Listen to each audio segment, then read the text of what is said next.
সবচাইতে বেশি আপনার গ্রিন কার্ডের জন্য পিটিশন করে থাকে আমেরিকার বিভিন্ন কোম্পানি। তো ভালো খবর হচ্ছে এখানে এই ১০ টি কান্ট্রির মধ্যে বাংলাদেশও আছে। এটি একটি ডেফিনিটলি ভালো খবর।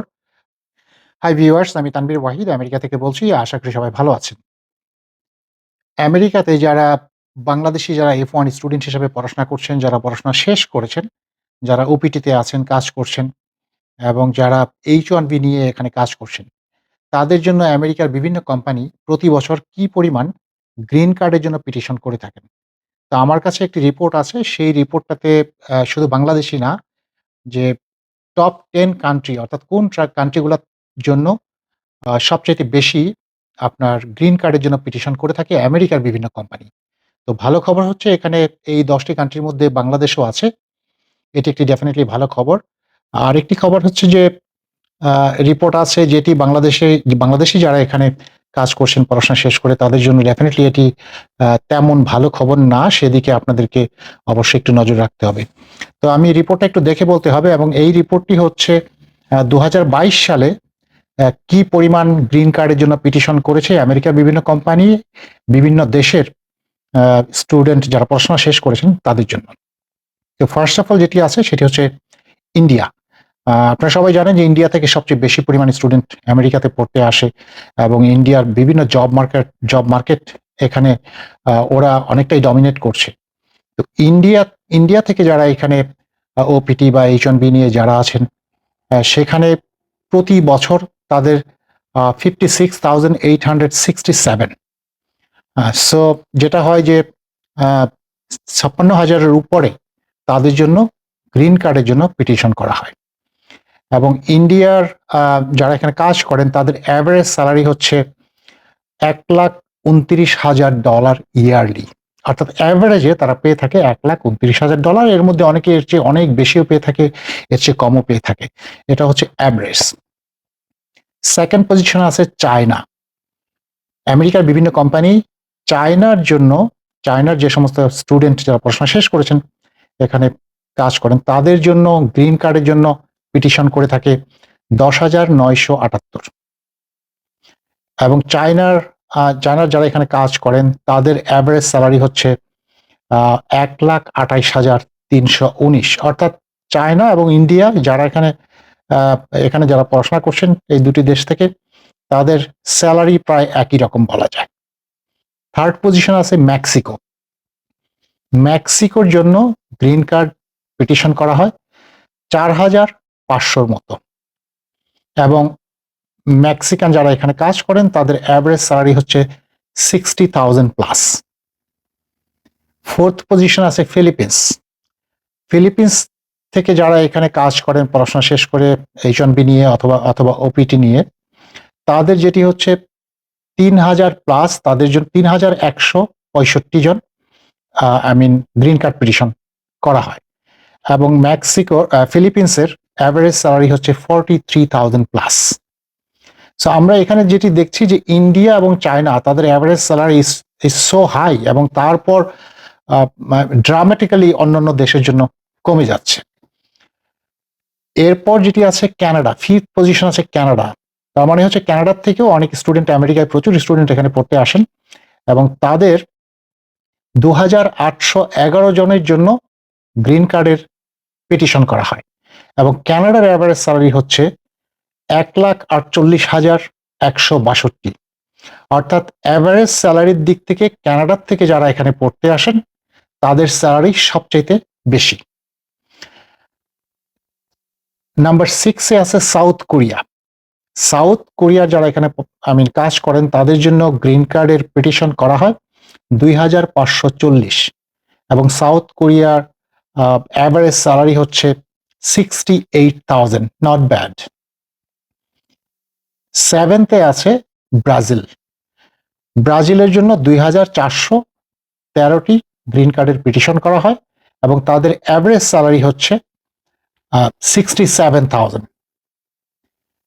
নাম্বার 8-এ আছে বাংলাদেশ। প্রথম 10টি কান্ট্রির মধ্যে বাংলাদেশ নাম্বার 8-এ আছে। বাংলাদেশের জন্য ২০২২ সালে ১,৩০২টি গ্রিন কার্ড পিটিশন করা হয়েছে এবং বাংলাদেশি যারা এখানে কাজ করেন তাদের অ্যাভারেজ স্যালারি হচ্ছে 40,000 প্লাস, অর্থাৎ 40,000 yearly, which is to low. তো এখানে যদি একটু বলে নেই, সেটি হচ্ছে যে বাংলাদেশের স্টুডেন্টদের মানে যে পড়াশোনা শেষ করার পর যারা কাজ করছেন ওপিটি অথবা H1B নিয়ে, তাদের স্যালারি এত কম কেন?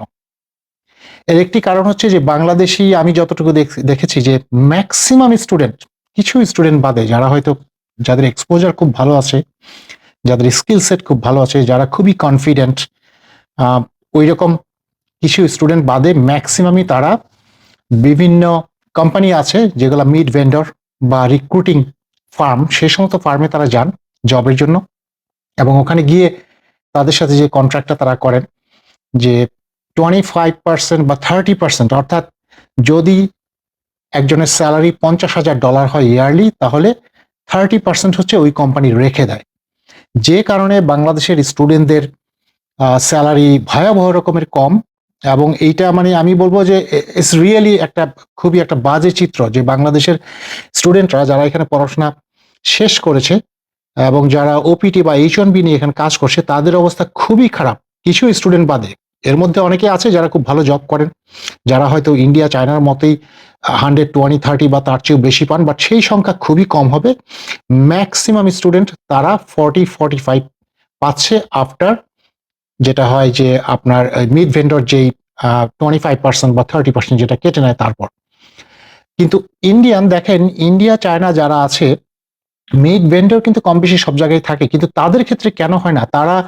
তাদের অ্যাভারেজ স্যালারি হচ্ছে $1,29,000 পার ইয়ার, বিকজ ম্যাক্সিমাম ইন্ডিয়ান স্টুডেন্ট, তাদের স্কিল সেট খুবই ভালো এবং তাদের একটা বড় অংশ দে আর ভেরি কনফিডেন্ট। তারা কিন্তু বিভিন্ন জায়গায় লিঙ্কডইন বা বিভিন্ন জায়গায় তারা নিজেরাই ডিরেক্ট ইন্টারভিউ দিয়ে তারা কিন্তু জবে ঢোকেন। যেই কারণে বাংলাদেশ, ইন্ডিয়া, চায়না এগুলা তো দূরে থাক, even Mexico, Philippines, south Korea, Brazil এদের সাথেও কম্পিট করতে পারছে না।